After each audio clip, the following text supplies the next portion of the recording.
이번 영상에서는 회계원 패스트 엔트리에 있는 지출결의서에 대해 설명드리겠습니다. 지출결의서는 회사의 지출 내역을 입력하는 전표인데요. 상대 계정만 입력하면 지출 내역에 대해 자동 분계를 해주는 메뉴입니다. 또한 지출결의서는 전표 형식이나 결의서 형식으로 모두 출력이 가능한데요. 그럼 지출결의서의 입력 방법을 보시면 상단의 일자는 지출이 발생된 일자를 지정해 주시고 하단에 지출 내역을 입력해 주시면 됩니다. 하단의 지출 내역 입력부 항목을 보면 먼저 출금 계좌를 선택하게끔 나오는데요. 지출 시 사용된 현금, 예금, 신용카드 등을 입력해 주시면 되겠습니다. 해당 칸을 더블 클릭해 보면 이와 같이 선택이 가능한데요. 특정 통장에서 돈이 이체되어 나갔다면 해당 계좌를 선택해 주시고 그 다음 계정 코드에는 해당 지출이 발생된 이유에 대한 계정 과목을 입력해 주시면 되겠습니다. 다음으로 거래처에는 지출이 발생한 거래처를 입력해 주시면 되는데요. 외상 거래를 하거나 세금 계산서 같은 증빙을 주고받는 거래처인 경우에는 거래처를 등록해서 해당 거래처 코드 칸에서 불러와 선택해 주셔야 되겠습니다. 만약 증빙을 주고받지 않고 일회성 거래를 하는 거래처인 경우에는 등록하실 필요 없이 거래처 명에다가만 거래처 이름을 타이핑해 주시면 되겠습니다.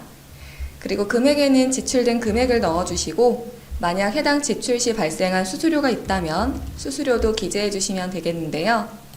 그 다음 적유명에는 해당 지출과 관련된 내용을 기재해 주시면 되겠습니다.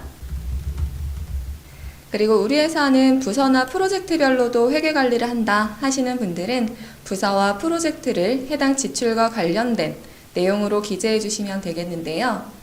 마지막에 있는 추가 정보는 해당 지출에 대한 과세 증빙 자료의 세부 내역을 입력하는 항목입니다. 그러면 한번 전표를 입력해 보겠는데요.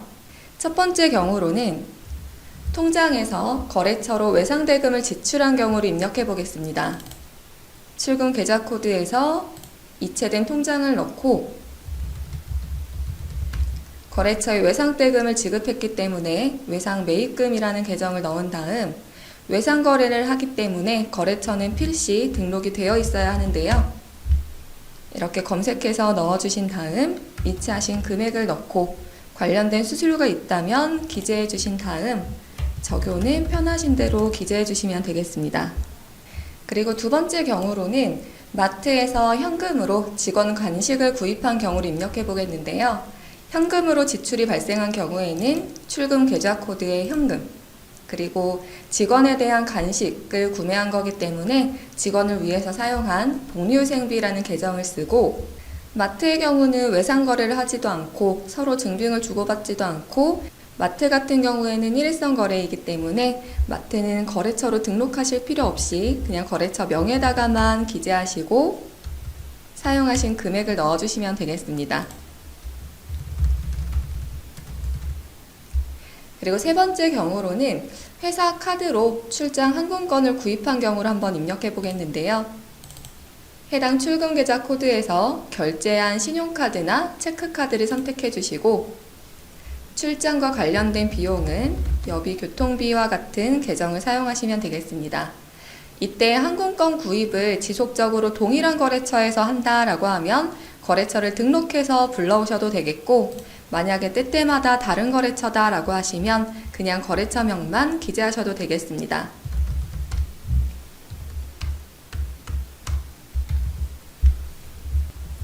이렇게 입력하시면 해당 지출 처리가 완료된 것이고요. 만약 우리 회사는 이 지출에 대한 증빙 자료도 입력해서 추후 이카운트상에서 부가세 신고서를 참고하고자 하는 경우에는 우측 끝에 있는 추가 정보에 입력 버튼으로 증빙 자료를 기입해 줄 수 있겠습니다. 우측 입력이라는 버튼을 클릭하여 부가세 유형을 해당하는 것으로 선택해 주시고 저는 항공권 구입이 카드로 진행한 것이기 때문에 카드 매입으로 진행하고 이렇게 되면 제가 출금 계좌에 기재해 놓았던 카드 번호를 그대로 가져오게 되고요. 이때 불러오기라는 상단의 버튼을 눌러주시면 이와 같이 우리가 입력했던 금액을 공급가액과 부가세로 분리해서 금액을 불러오는 걸 확인할 수 있겠습니다. 이때 거래처는 제가 등록해두지 않았기 때문에 사업자 번호가 없는데요. 해당 부분은 카드 영수증을 보시고 거기에 적혀 있는 해당 거래처의 사업자 번호를 그대로 기재하신 다음 적용해 주시면 카드에 대한 증빙 내역이 입력이 완료되겠습니다. 그 다음 직원 간식에 대한 것도 제가 입력을 해볼 텐데요. 입력 버튼을 눌러서 해당 내용은 현금으로 분해해서 현금 영수증을 받았다. 그러면 부가세 유형은 현금 영수증, 그리고 불러오기 버튼을 불러오시면 마찬가지로 공급과액과 부가세를 쪼개서 불러오는 부분 확인이 가능하시고요. 이때 영수증에 있는 마트의 사업자 번호 또한 기재해 주시고 적용해 주시면 되겠습니다. 이때 주의하실 점은 추가 정보 입력칸에서 세금 계산서는 입력하지 않는데요. 왜냐하면 세금 계산서는 별도로 매입 전표를 입력해 주실 거기 때문에 여기에 추가적으로 기재하실 필요는 없겠습니다. 그럼 이렇게 입력을 마치고 하단에 저장 또는 저장 전표, 그리고 저장 지출결의서 버튼을 클릭해서 저장할 수 있는데요.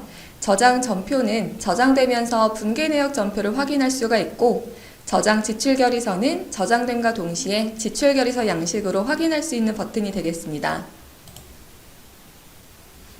그럼 이와 같이 지출결의서의 형태로 우리가 입력했던 지출 내역을 확인하실 수가 있고, 인쇄하시거나 PDF로 변환 혹은 엑셀로도 변환이 가능하니 해당 부분 참고해 주시기 바랍니다.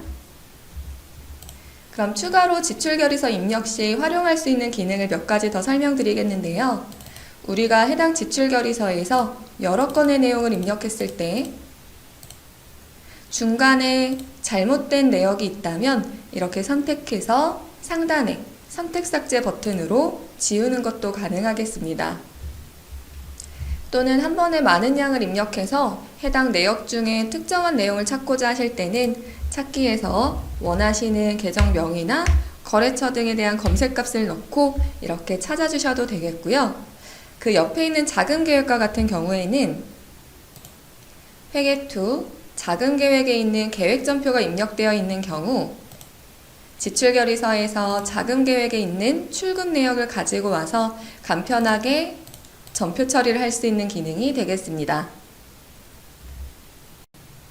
계좌 입출금 내역과 카드 매입 내역의 경우에는 회계원 계좌 카드에 있는 입출금 계좌 조회와 카드 매입 내역 조회를 불러와서 전표 처리할 수 있는 기능인데요. 보여드리면 해당 버튼을 눌렀을 때 통장의 출금 내역이 나타나고 이 중에 해당하는 건을 선택하신 다음 적용하시면 이와 같이 전표 처리를 간편하게 할 수 있겠습니다. 마찬가지로 카드 매입 내역 조회도 해당 버튼을 눌러서 카드 사용 내역을 선택한 다음 적용 버튼을 눌러주시면 이와 같이 간편하게 카드 사용 내역에 대해서 지출 내역 작성이 가능하겠습니다. 계정별 잔액은 조회하고자 하는 계정의 잔액을 불러와서 전표상에 기입하는 기능입니다. 예를 들어 제가 외상 매입금이라는 계정으로 검색한 다음 이렇게 거래처별 외상 매입금 잔액이 나타나는데요. 해당 내역으로 전표를 작성할 수 있겠습니다. 지금까지 지출결의서에 대해 설명드렸습니다.